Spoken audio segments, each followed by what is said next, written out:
Thibaut Courtois, the first goalkeeper of the Real Madrid Football Club.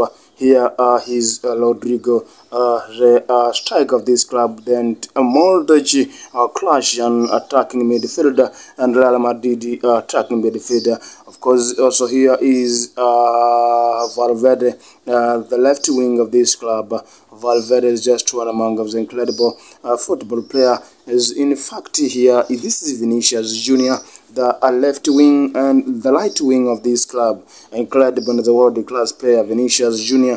as Eduardo Camavinga. This one is just Eduardo Camavinga. Fantastic here. I see Antonio Rodrigo, the German center back.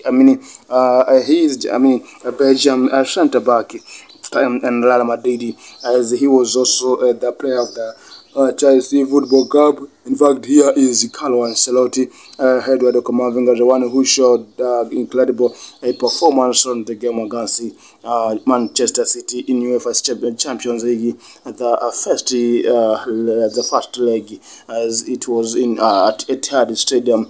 And this is just incredible training, and Karim Benzema is here now. Of course, Rodrigo, as I told you before, there is also David Alaba. In fact, a lot of experienced players. This is just as a training.